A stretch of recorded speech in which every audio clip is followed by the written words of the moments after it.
What's up, y'all? It's Steve about to react to this Nick Crowley vid. It's titled The Internet's Deadliest Video. What? We're gonna see what happened here. It says 1 video, 9 deaths. What the hell? Okay, we're gonna get into it. Also, side note, if you wanna watch other scary things with me, I recently reacted to a scary movie up on Patreon. It's called Obsession. So check it out to watch that movie over there with us. And I will be uploading other movies coming soon. Anyway, let's see what is on this vid though. Let's watch.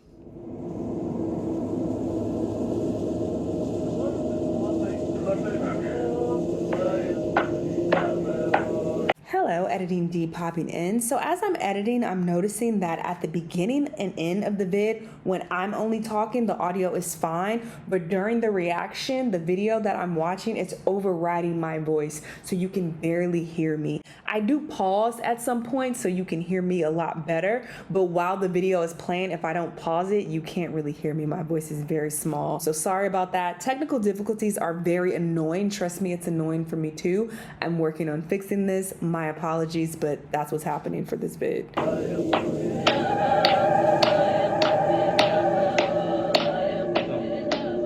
It appeared totally innocent. In a small room somewhere in the Kohistani region of Pakistan, 4 women sat on the floor, each clapping their hands and singing a traditional Kohistani song.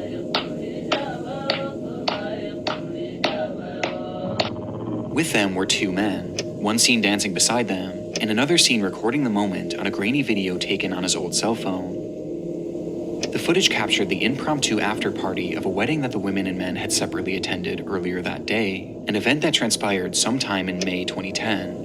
Shortly after this recording ended, the group dispersed, and each person returned to their respective homes, where the celebration eventually became a distant memory, their lives continuing on as if it had never even happened.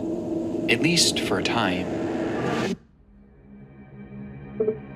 Approximately 2 years later, the whereabouts and safety of every individual shown in this video would be called into question, following a disturbing admission from a Kohistani local. An admission that began a multi-long-year search for answers to a conspiracy that traced back to the very moment this recording began. A moment that may have ultimately sealed the fate of 9 individuals, in what has since become known as the 2012 Kohistani video incident.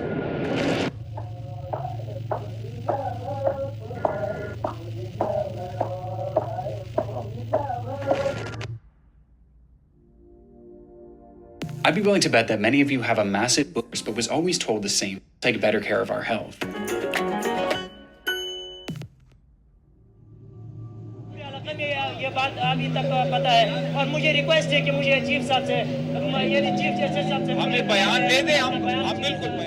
On June 4th, 2012, a press conference was held in the city of Abbottabad, Pakistan. The speaker, a man named Afzal Kohistani, made the long trek from his home in Kohistani, high in the mountains, to spread the word of a horrific incident that had occurred in the previous days. And he didn't just have a story to tell, but he also had a video to share.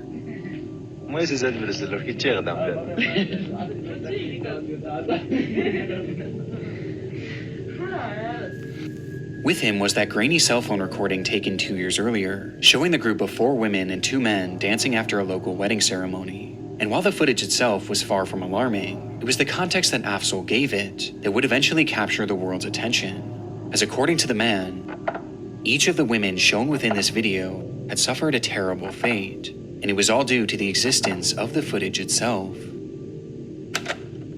For years, the video had been lost on one of the men's phones, buried in a sea of other media, and destined to be seen only by his eyes. But fate had different plans, as for unknown reasons, in May of 2012, that footage leaked online.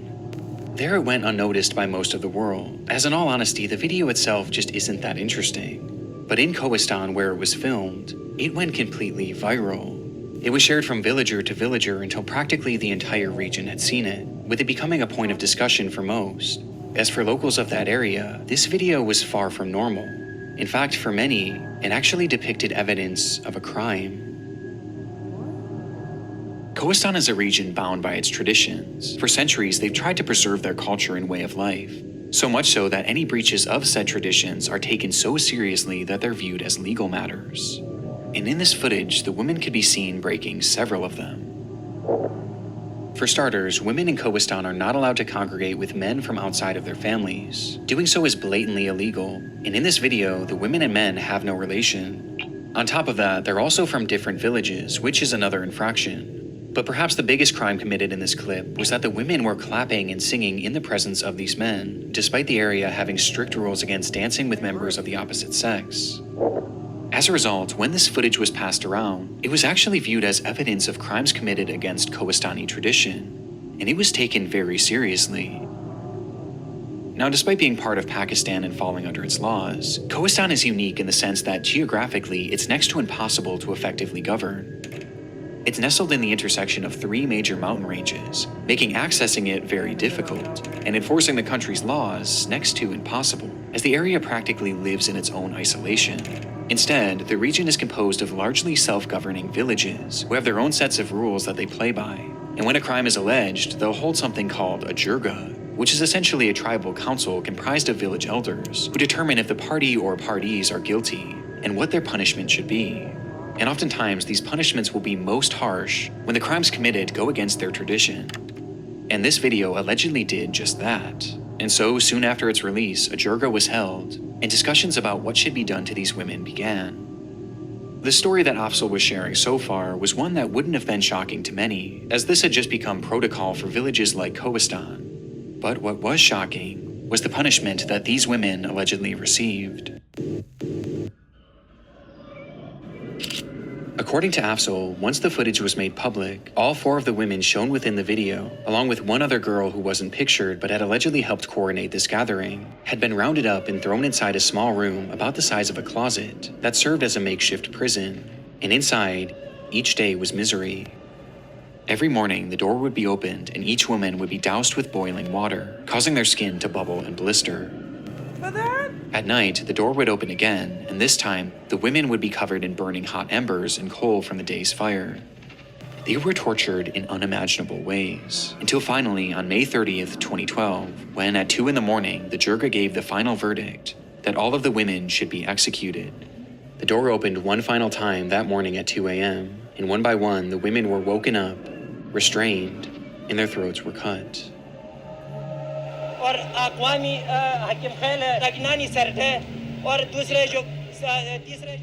This was an appalling claim by Afzal. If true, what they did to these women was not only outrageously extreme considering the crime, but also very illegal, as jirgas didn't have the right to sentence someone to death. And because of this, those watching the press conference were left horrified.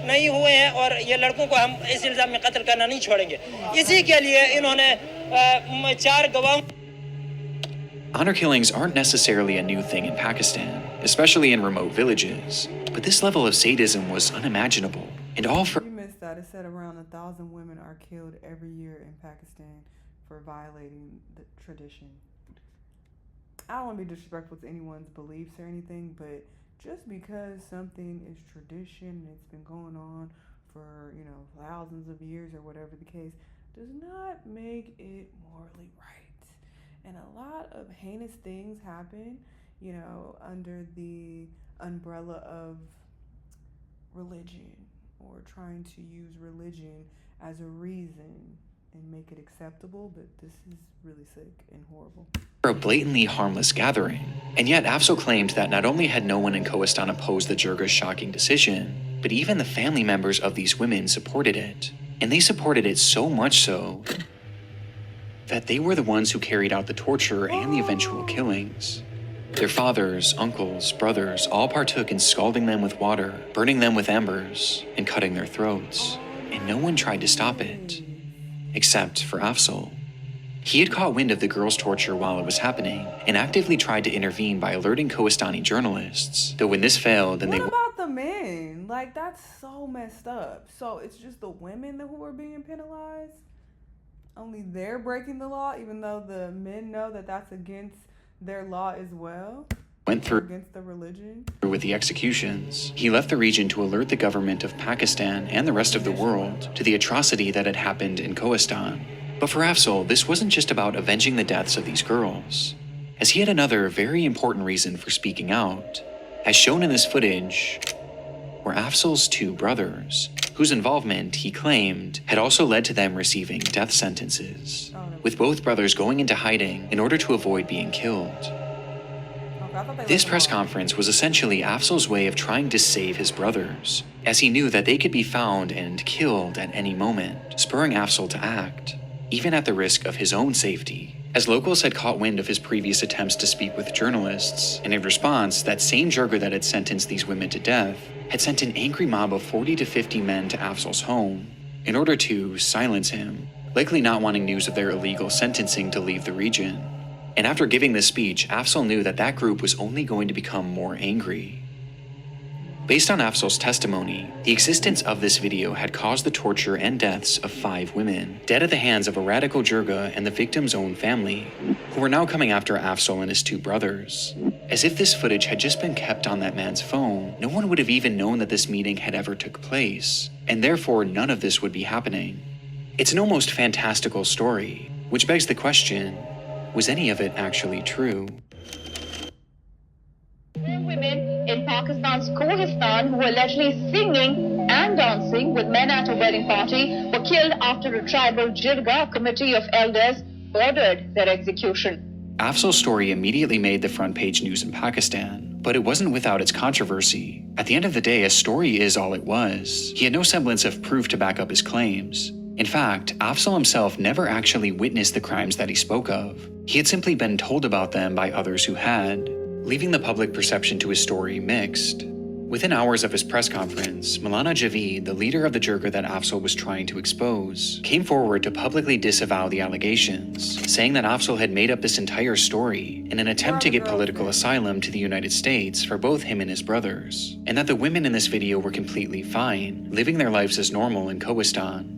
Both sides made their claims, but both sides offered no evidence, turning the story into a confusing case of he said, they said. Luckily though, the government of Pakistan had the perfect idea to get to the bottom of it, and so they reached out to Maulana Javeed and told him that if the girls were alive like he claimed, then he must bring them to the courtroom in Abbottabad as proof. It was a great idea, in theory, but ultimately the Jirga hit back on this, claiming that it would be dishonorable for these women to appear in court, as women in Kohistani aren't even meant to leave their homes under most circumstances, let alone travel that far and be shown in a public forum. आपने उनमें से उनको फिर क्यों कल supreme court में नहीं पेश कर रहे हैं? वो तो हमारे क्योंकि रिवायात ये तारीख में कभी इस तरह के कोई वाक़या नहीं हुआ है कि कोहिस्तानी रिवायात में लड़कियों को अदालत में कचहरियों में पेश करना, ये तो वो मजबूरी है। ये बताइए वो ख़वातीन जिंदा हैं या मर गई? वो तो हमारे इल्म में जिंदा है। From my knowledge, they're alive. So if you're just listening, or if you, I don't know why you would just be listening, though. You need to watch. But if you wasn't paying attention, he said that, oh, it's against their tradition for women to go to court. They can't leave the village. Pakistan is one of the most socially conservative areas on the planet. And he asked, oh, are they alive? And he said, to my knowledge, yes, they're alive. It is a deeply patriarchal society, with women having severe restrictions on all aspects of their lives, especially when it comes to social engagement, making this the perfect out for the Jirga. And so the government came up with a different solution. If the women couldn't travel to the courtroom, then they would travel to them. And so they quickly got together a group of investigators and sent them up into the mountains to meet the girls there themselves, and hopefully confirm that they were in fact still alive. On June 6, 2012, a helicopter carrying this newly formed investigative team landed in the village of Gadar, where the women resided. Though they quickly realized that something was wrong, the village was practically deserted, and when they asked one of the few remaining locals where everyone was, they were told that most villagers had left the area due to the seasonal weather, including the women they were looking for, who lived spread out and even higher into the mountains. And to find just 2 of them would require a grueling 4-hour hike. It was certainly suspicious to some degree, but nevertheless, the team proceeded on that long walk until they happened upon the first woman, Amina. The woman before them appeared to have the same facial features and was even wearing the same exact outfit that Amina wore in the video. On top of this, the other locals they spoke with would go on to confirm that she was the Amina they were looking for, though proving this for certain was impossible, as the only information the investigators had to go off of was her name and screenshots from this recording, and so all they could do was document their findings and go on to meet the next girl, Shaheen. Shaheen's story is different from the others, as she was never actually shown in the footage. Rather, she was Amina's sister, whom Afzal claimed helped as she was... Video, or is that to confirm that she was the Amina they were looking for. Though proving this for certain was impossible, as the only information the investigators had to go off of was her name and screenshots from this recording, and so all they could do was document their findings and go on to meet the next girl. Shaheen.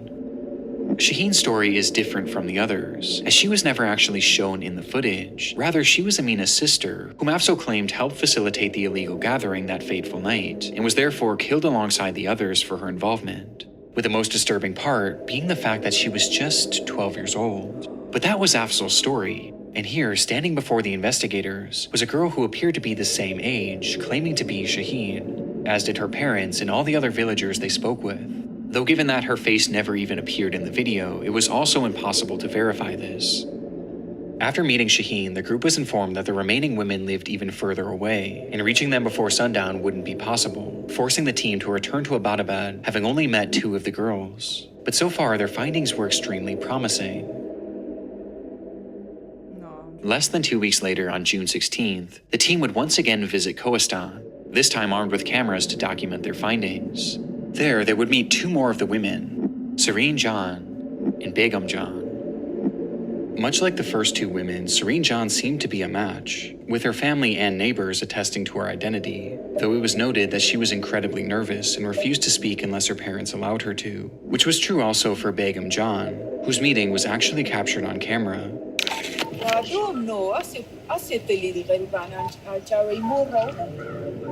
खफा नशीन खुश कोई बात नहीं है सही है तो आपके पास याद नहीं ना हंसाने का हमारे पास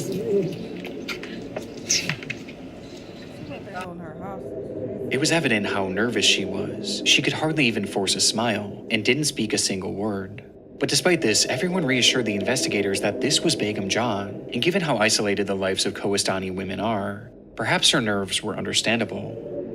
This left only the 5th alleged victim, Baziga, though she was nowhere to be seen that day, as she had supposedly fallen ill and was unable to come down from her home, which was even more remote than the team had gone thus far. But for the investigators, they had already all but confirmed that 4 of the women who Afzal claimed to have been murdered were still very much alive, with there being no evidence whatsoever that any executions had taken place, leaving the team with no real reason to believe any of his story. And so, days after their second trip to Kohistani, the news would break. Human rights activist Farzana Bari, who was accompanying the team sent to bring the Kohistani girls to the Supreme Court, says there is evidence that all the girls are alive. The Kohistani video case was closed. It was a swift end to such an alarming story, as after just a few weeks, in the eyes of the public and the government, the stories told about this video were deemed to be lies, and Afzal was the liar. But not everyone was so quick to agree with this conclusion.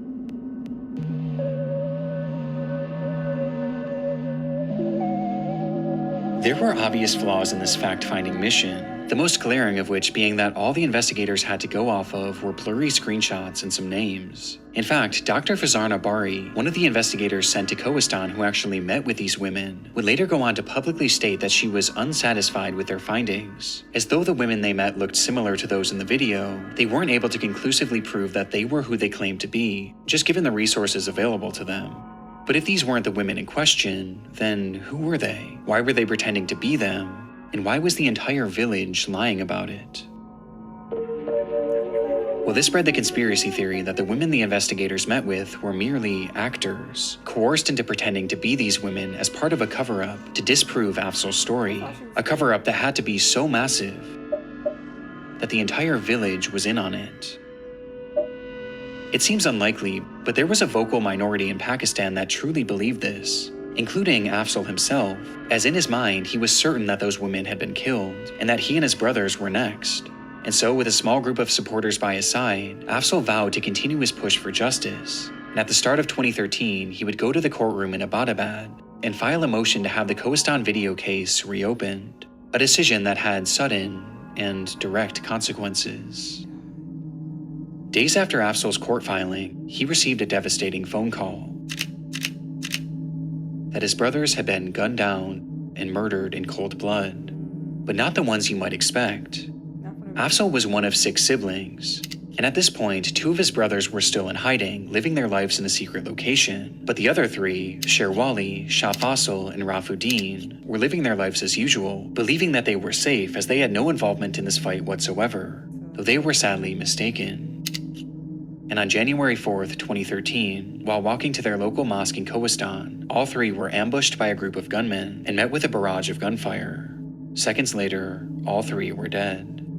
The murders were shocking, and made even more so when the culprits were revealed as members of the slain even more reason to believe him. woman's family, as well as the jirga that had called for their execution. And their motive was simple. This was revenge against Afzal for sharing his story, and for filing that application just days prior. And as if the group's message wasn't clear enough, they would then surround Afzal's home and fire over 1,000 bullets into the structure. Luckily, Afzal had already moved to a secret location out of fear of this very moment, but the incident left him forever shaken and forever devastated. As in trying to save 2 of his brothers, his fight had now cost him 3. But there was at least one minuscule silver lining, with that being that the jirga and the woman's family had now proven themselves to be murderous. But this didn't necessarily prove that they were actually the ones who killed these women. That was still just a theory, and a far-out theory at that. I mean, in the eyes of the Pakistan government, these women couldn't have been killed, as their investigators had literally met face-to-face with 4 of them. It wasn't them. This was the main challenge that Reuters journalist Catherine Harold ran into after picking up the case. She had been reporting on Pakistani honor killings around the time of Afzal's press conference, and found his story to be believable based on her research into treatment of women in that region. But for his story to be true, then she knew that meant that the women presented to the investigative team couldn't have been who they claimed to be. And so she took an image of Begum John, the woman who looked particularly nervous during the investigation, and Begum's official government ID photo, and sent them both off to Digital Barriers, a company specializing in facial recognition technology, and asked them to compare the images and determine if these 2 women were actually the same person. They got a similar nose, kinda, but they are not the same person. The comparison came back at just 17%, or in other words, they weren't a match. This means that by all likelihood, this woman, the woman shown to the government as proof that Begum John was alive, and who the entire village identified as Begum John, was in fact an imposter.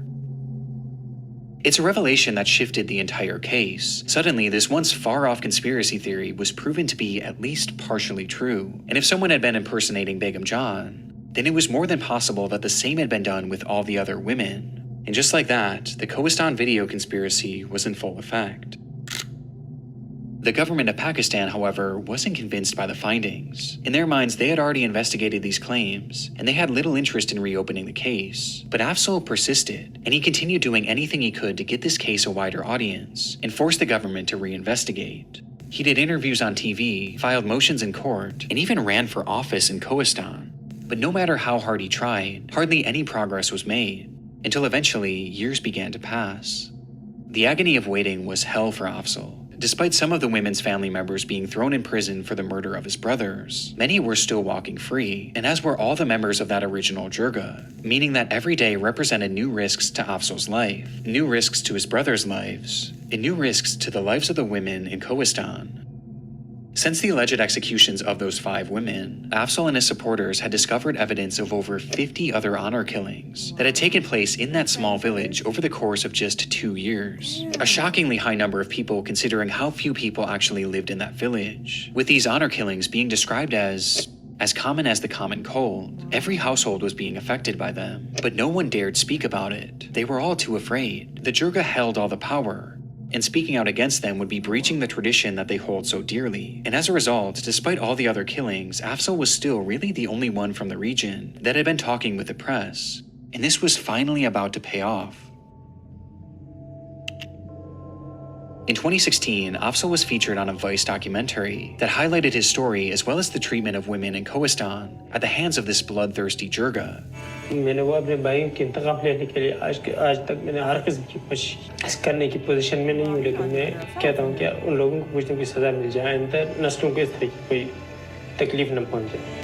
It was an extremely compelling video, showing us just how much Afzal's life had been derailed by the whole situation, as he was forced to live alone in hiding, separate from his family, including his children, wife, and 2 surviving brothers, who themselves were also living in hiding, in conditions that they described as being miserable. The story was about as harrowing as it gets, and as soon as the video released, hundreds of thousands of people would watch it, thrusting the Kohistani video case into a worldwide spotlight. And with so many eyes now on the case, and with so many people now calling for the Pakistan government to reinvestigate, they would finally relent. That same year, in November of 2016, the government called on that jirga once more to bring these women to Abbottabad and show them in their courtroom so they could personally verify that they were still alive. And this time, they outright demanded it. Failure to comply would essentially be seen as an admission to these murders. There was no getting around it this time, and so that month, a group of 5 women and their families were all brought down from Kohistani, and one by one led into the courtroom, with the hope of bringing this case to an end. Watch their excuse be, well, they've gotten older, it's been 6 years. Once and for all.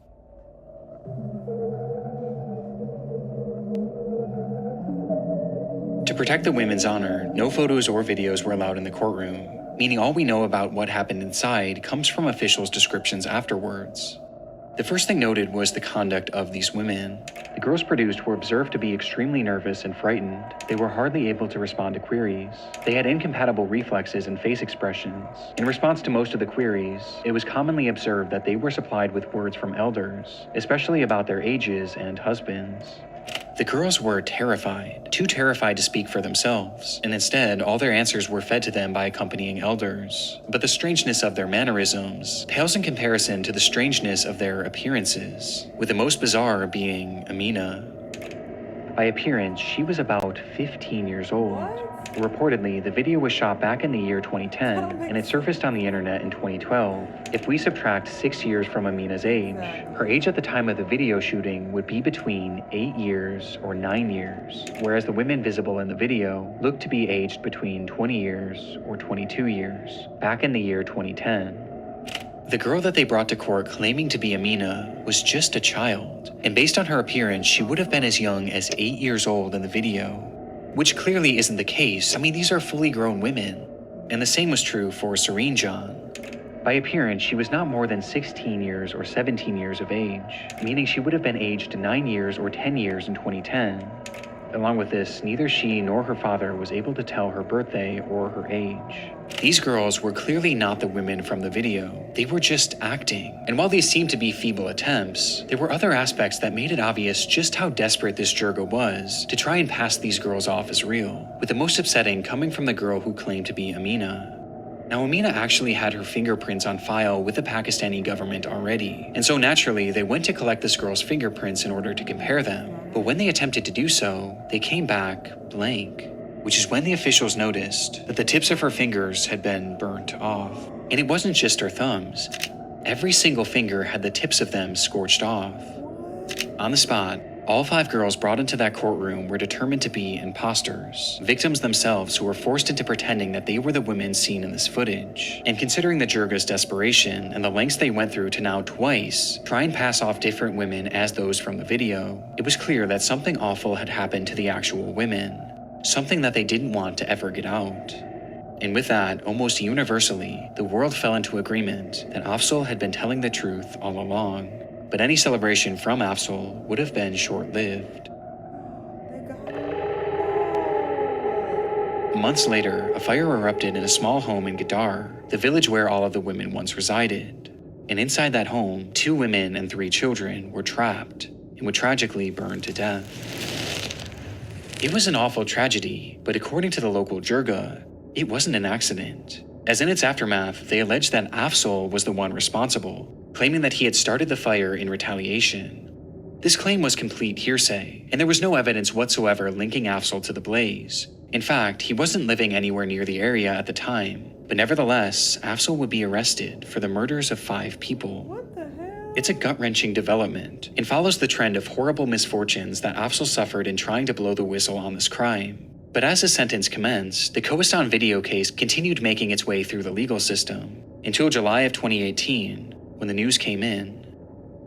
It was officially determined that Serene John, Begum John, and Baziga had all in fact been tortured and murdered by their families on order from the jirga, with the confirmation coming as a result of confessions made from their own family members. And the entire time, the village had been working together to conceal the truth in what was described as a massive, coordinated conspiracy to cover up their crimes. Now, bizarrely, this revelation stated that the other two girls were actually still alive, as they weren't mentioned in any of the confessions. However, given what unfolded in court, this is universally doubted to this day, as most are in agreement that every woman shown in this video was in fact murdered 2 years after its recording, just as Afzal had claimed. It's unlike any story I can remember hearing. One video, one wholesome, lighthearted video for that matter, is responsible for 8 murders, as not only were these 5 women killed because of it, but Afzal's 3 brothers were killed as a result of him sharing it with the world, making it perhaps the deadliest video I've ever come across. But as suggested earlier, this footage isn't considered responsible for the deaths of 8 people. It's considered responsible for the deaths of 9. The confessions in 2018 didn't lead to any immediate convictions, but it was at least proof in the eyes of the public that these murders took place, and this was followed by Afzal finally being released from prison in early 2019, a full year and a half after he was unjustly arrested. But despite being free, Afzal was hardly out of the woods. The case wasn't officially over yet, and he knew that the family and the members of the Jirga were still out there. In fact, around the same time, the family members who were initially convicted of killing Afzal's brothers were mysteriously released, for reasons that weren't specified, and they were likely now more angry than ever. And so after being released from prison, Afzal went to a local police station to request police protection, something that the court had already granted him. But in response, the officers said no. And when he tried pressing the matter, Afzal claims that the officers became so enraged that they dragged him inside a small room and beat him. Between Afzal being arrested and now this, it almost felt as though the government and the police were now against him, which could be due to the fact that Afzal had been very public with how inadequate and downright abusive the police had been towards him. And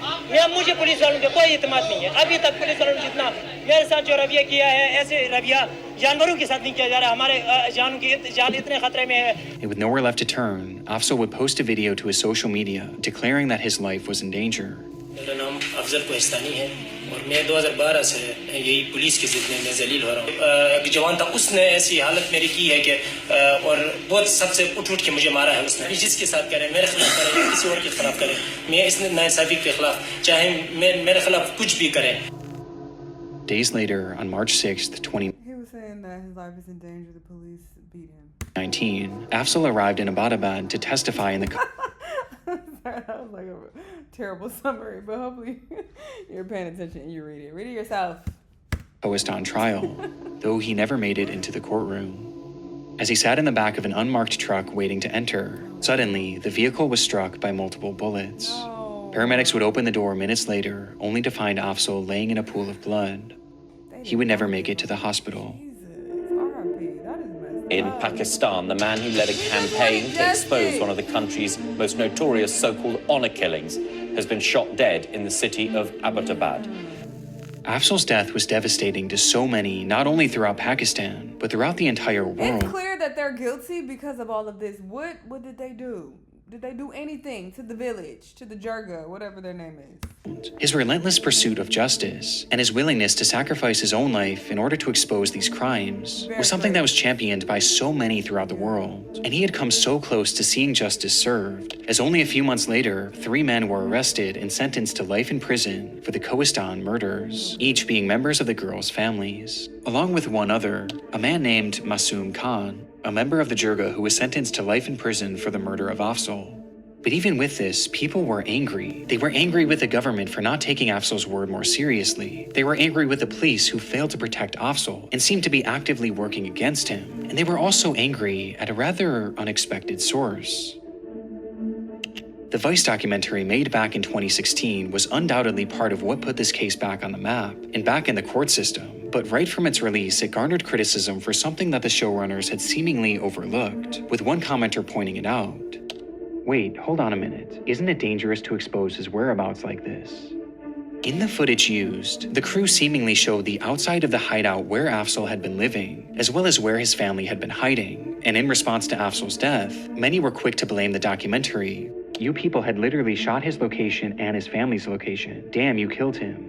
By disclosing his hideout, Afzal Kohistani was killed by his enemies. This is really shameful and against the ethics of journalism. Why would you show Afzal and his family's hiding place? And while it may seem a little extreme to blame a documentary made 3 years before his murder, it's given a bit more weight by the fact that Vice had actually re-uploaded the documentary to their Vice Asia channel at the end of 2018, where it went completely viral, gaining more viewership than even the original upload. Months later, Afzal would be killed, and to this day, many still believe that Vice played an unintentional role in it. But again, this is just public speculation, and at the end of the day, it was really on the police and the government of Pakistan to protect him. And they failed. Yeah, they definitely failed for sure, but the documentary and like exposing his face and location like that clearly didn't help. It's a heartbreaking end to a heartbreaking story, and follows this trend of misfortune that Afzal dealt with throughout his life. And unfortunately, that trend continued even after his death. Devastatingly, the 3 men arrested for the murders of these women would be unexpectedly released from prison in 2023, only 4 short years after their initial arrest. A far cry from life in prison, like they were originally sentenced to. And the reason for their... And it makes me feel like they probably sacrificed some other men from the village and claimed that, oh, this is such and such, or this is the person that's responsible. And of course they did it because they're following them like, this feels very cult-like. So they just agreed to go to jail. So it makes me feel like the people who really were responsible didn't get put in jail. Release was just as upsetting, as the government cited a lack of evidence. These 3 men literally confessed to the killings, and they even discussed how they disposed of the bodies afterwards. And yet there suddenly wasn't enough evidence to keep them in prison, despite them already being convicted. Meaning that after all of the death in this video, the murders of Afzal's brothers, the murders of these 5 women, and the murder of Afzal himself, only 1 man is currently in prison. Oh, that's messed up. Wow, this was such a sad, horrible situation. RIP to everybody involved. And to think that all of this occurred because people were singing and dancing. Singing and dancing is so horrible, but it's acceptable for us to kill and torture people. Like, no, you can't sing and dance. That's the worst thing ever. But yeah, we're going to kill you and we're going to torture you. Like, that's reasonable to do that. But no singing and dancing. That's too much. What? And this guy, he was such a hero, such an activist. He did not give up. He kept going until there was action taken. And I don't even want to say until justice was served, because justice was definitely not served. With 3 people being let out after only a few years. And I'm not even convinced that those people were responsible for anything, because it's clear that that village sticks together and they just throw people out. They're like, oh no, this is the person. And they lie about that. So who knows who these people are. So yeah, very sad situation. RIP to everyone. But y'all let me know what y'all think though, and I'll see y'all on the next one. Bye.